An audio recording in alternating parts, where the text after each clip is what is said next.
isang magandang mapagpalang araw muli sa atin lahat mga boss, and welcome back to my YouTube channel.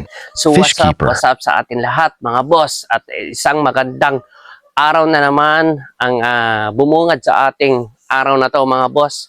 At magbibigay lang tayo ng update sa ating mga alagang mga isda, at pagpasensyaan nyo na mga boss kung hindi tayo nakapag-update ng mga nakaraang araw dahil sobrang busy, at ipapakita ko din sa inyo kung bakit tayo na busy. At hindi lang po yun sa ngayon, at maagang-maaga ay meron tayong mga bisita dito at bumibili ng ating mga gapi sa ngayon.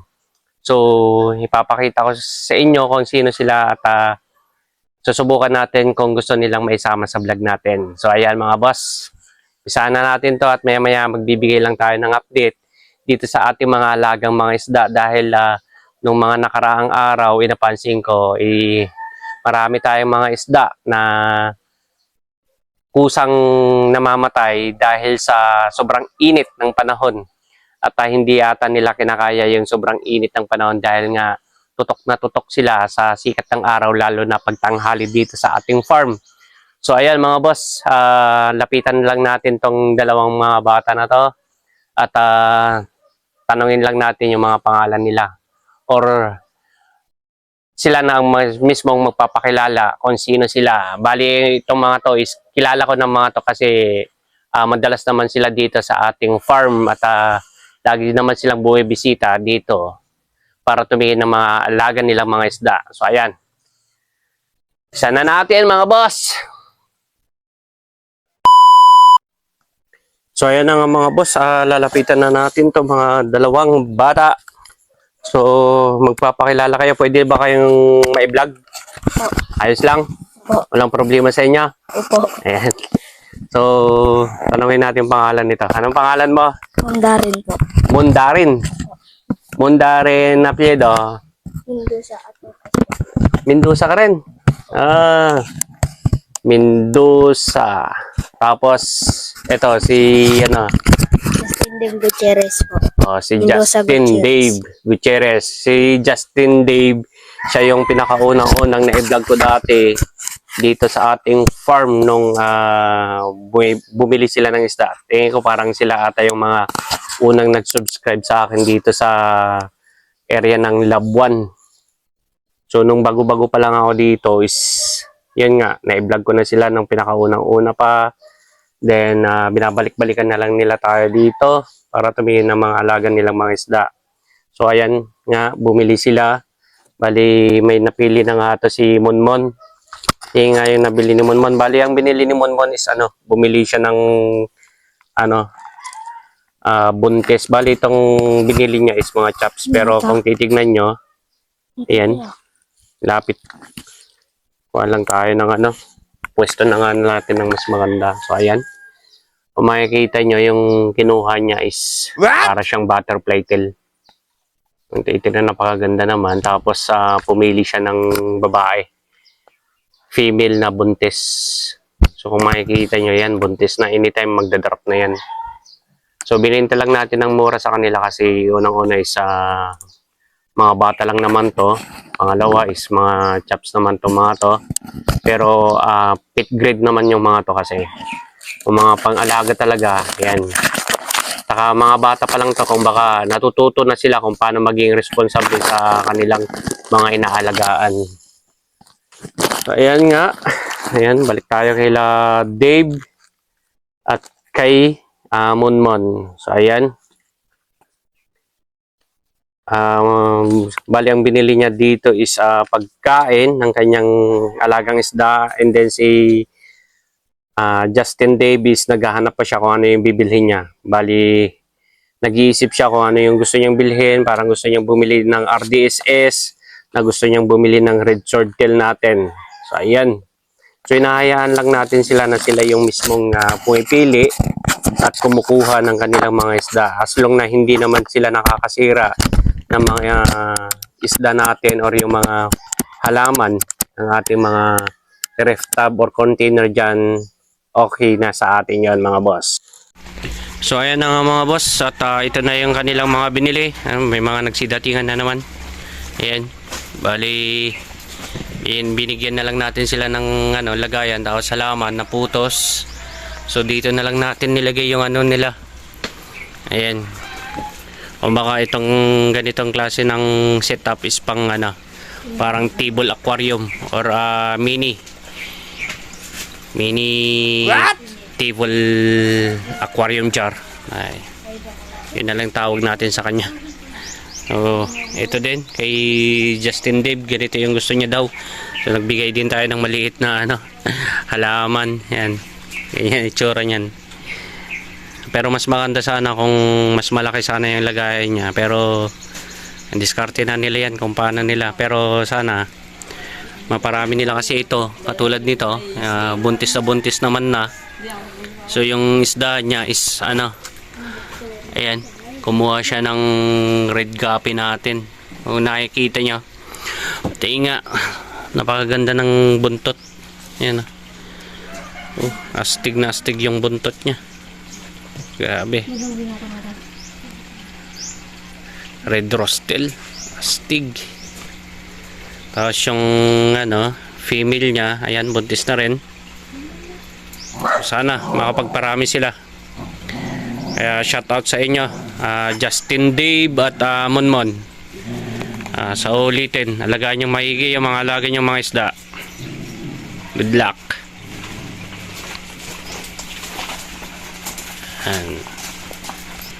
Yay! Astig! So ayan mga boss, shoutout nga po pala kay Ren Neveras from Kaordanitan, Omingan, Pangasinan, na bumili ng ating Beta Fish, then Beta Fish tank. Sabi nga niya, babalik ulit siya dito para bumili ng Beta Fish ulit. Kaya shoutout sa iyo, Boss Ren Neveras. Actually, hindi tayo nagbebenta ng Beta Fish muna, kaso galing po siya ng Omingan, kaya kinailangan na mabintahan naman natin siya para hindi naman sayang yung pagpunta niya dito. Kaya shout out sa iyo ulit, Boss Ren Neveras from Kaordanitan, Omingan, Pangasinan. Saludo ako sa iyo, boss. So ayan mga boss, muling nagbabalik tong dalawang to, si Monmon at si Justin. At bumili na naman sila ng kanilang mga isda.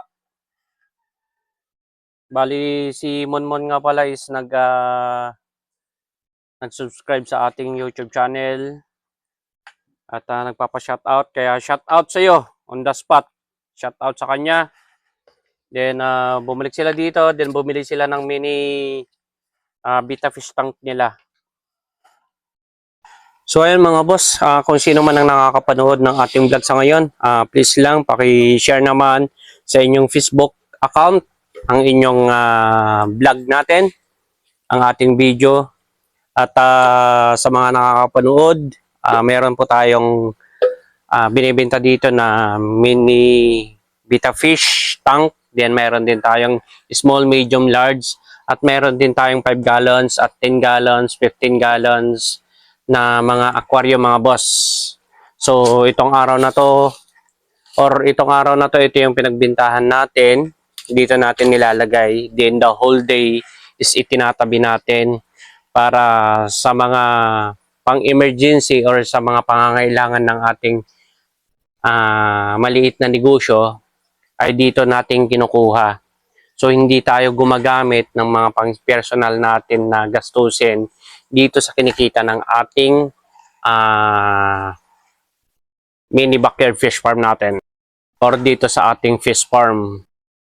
Isang rason kung bakit nalulugi or nababankrupt ang isang nag-i-start pa lang magnegosyo is yung ginagamit nila sa pang-personal nila, yung kinikita ng kanilang mga business. So, para magtagumpay tayo sa ating negosyo, hindi man ako ganun kagaling sa negosyo, pero kahit papano, meron tayong natututunan sa ating sarili pagdating sa negosyo. Kasi nung mga panahon or nung time na nabubuhay pa ang aking mother, mula nung bata kami, is lagi niyang sinasabi sa amin na pagdating sa negosyo, wag niyong gagamitin yung pera ng negosyo para sa pangsariling pangangailangan. Kailangan lahat ng mga pangsariling pangangailangan sa loob ng bahay ay kailangan ay link sa sarili mong bulsa or sa sarili mong pera, at wag na wag mong gagamitin ang pera na pangnegosyo, kasi pag once na ginamit mo yan, magiging attitude mo na yan na sa tuwing may kailangan ka, sa tuwing may emergency ka, ang number one na takbuhan mo is hiramin yung pera doon sa negosyo mo.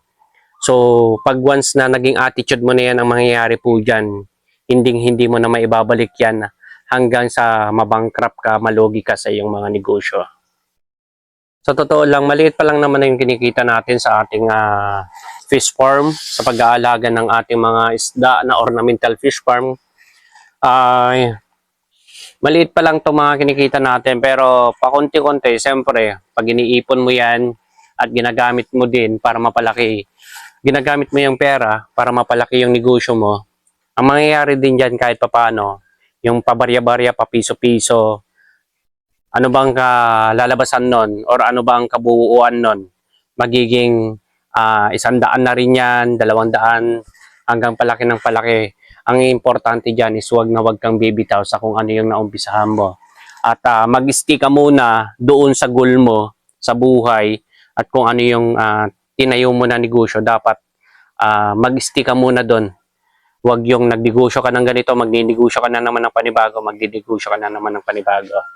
Kailangan palaguin mo muna yung isang negosyo, then pag kumikita na, saka ka pa lang doon magdadagdag. So ayan mga boss, at pupunta naman natin yung ano natin, masyado na tayong madaldal sa ating vlog.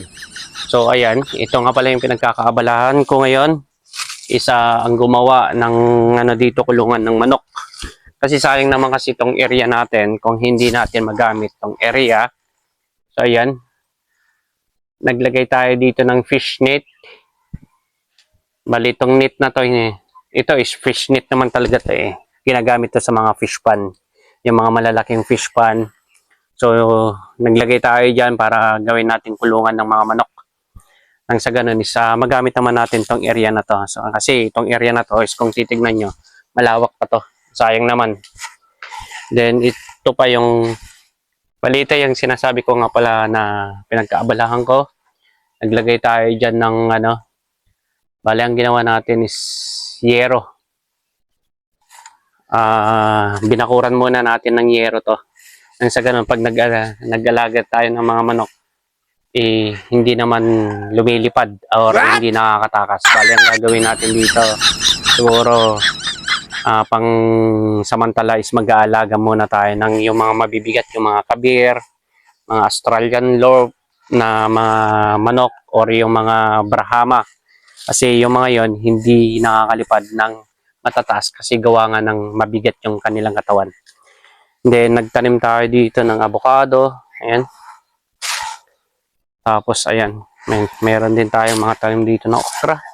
Nakikita nyo yan yung mga okra natin. Ayan, malapit na rin mamulaklak yan. Then meron din tayo ditong kamatis yan. Kung makikita nyo yung mga kamatis natin. So nagtanim tayo dito sa ating farm, at isa rin to sa pinagkakaabalahan natin. Para sa tuwing nandito tayo, meron naman tayong mapipitas. Nagtanim din tayo dyan ng mga pichay. Ayan. So makikita nyo, yan, namumunga na. Wow! Ating mga kamatis. Ayan. So marami na rin bunga yan. Yes! Ito rin yung mga natin, pichay natin. Ayan. So ang ginawa ko dito, ginanyang ko lang. Ayan. Pinatayo ko, at ayaw ko kasing nakatumba yung ating mga kamatis. Kaya nilagyan ko ng tali para lagi lang silang nakatayo. Nang sa ganun yung bunga is hindi naman naka-direct na nakalaglag dyan sa lupa. Then meron din tayo dito sa kabila, meron naman tayo dito talong. So kung nakikita nyo yung mga talong natin dyan is may mga bulaklak na. Ayan. Ayan yung mga talong natin. Then meron din tayo dito siling panigang. So ayan. Mga siling panigang natin yan. May mga bunga na rin yung siling panigang natin dyan. At may mga bulaklak na rin yan. Meron pa pala tayo dito mga punla ng mga kamatis. Ito hindi pa natin na itatanim. So ayan.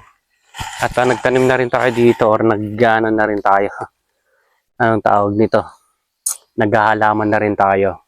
Sabi kasi nila, yung snake plant, kasabihan ng mga mahilig sa kasabihan, na pag nakapagpabulaklak ka daw sa snake plant, swerte ka raw sa buhay. So sana maging totoo yun. Or wag naman tayong umasa sa swerte. Pero sabi ko nga, wag tayong bibitaw sa kung ano yung inaumpisahan natin.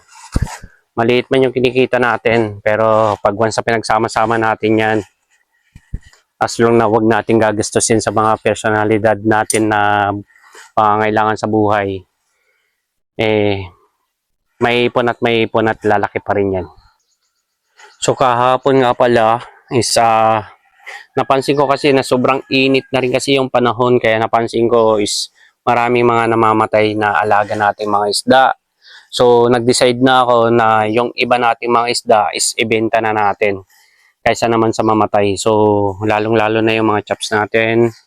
Yun yung mga naibenta ko. So ayan, kung dati napakarami niyan, ngayon konti na lang ulit. Kaya kailangan na lang ulit magpadami. So ginawa ko, naglinis ako buong araw mula umaga hanggang sa gabi. Gabi na yung inabot ko is hindi pa rin ako natapos. So ngayon nagpahinga muna ako. Siguro bukas itutuloy ko na naman nalinisin yung iba dito. Kung mapapansin nyo, is yung tubig talaga is napakalinaw na yan.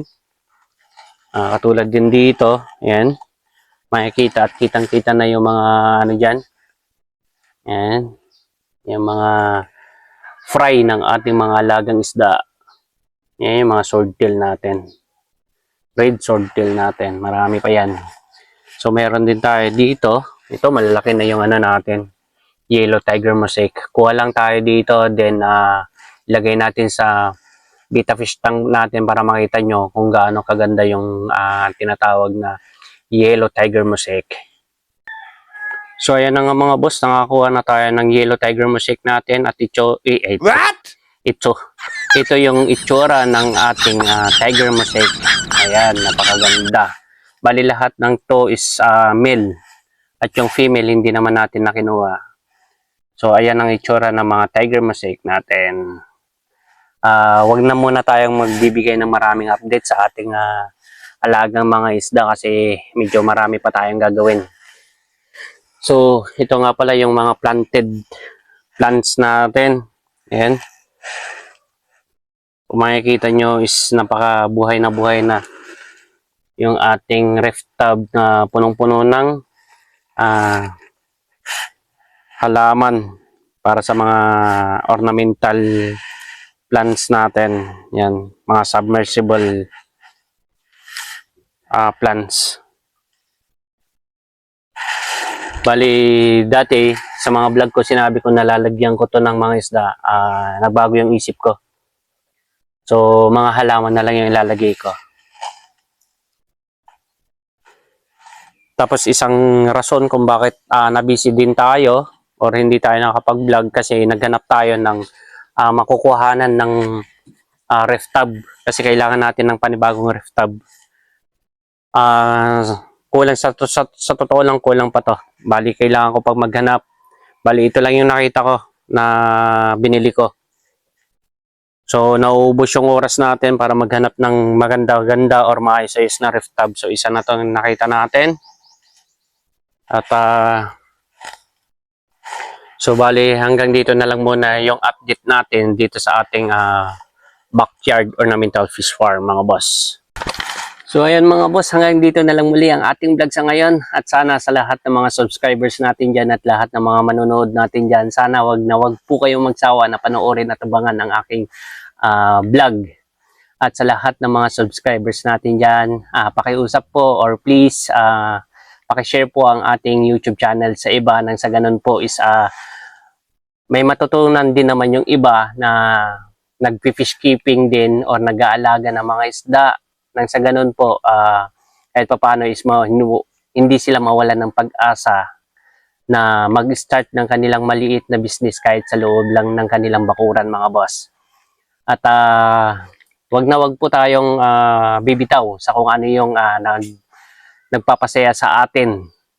Kasi unang-una, tulad nga ng aking mga sinasabi sa mga nauna kong mga vlog noon, lalong-lalo na yung mga ornamental fish natin is anti-stress po yan. Na pag once sa pinapanood mo yan, nag-aalaga ka, pinapanood mo yan sa aquarium or kahit sa mga ganitong ref tub, is kahit papaano, nakakalimutan natin yung mga problema natin sa buhay. Kaya malaki ang naitutulong ng ornamental fish sa pag-aalaga sa buhay natin mga boss. Kaya hanggang dito na lang muli ang ating vlog. At ako'y nagsasabi, mabuhay kayo hanggang gusto nyo. Paalam!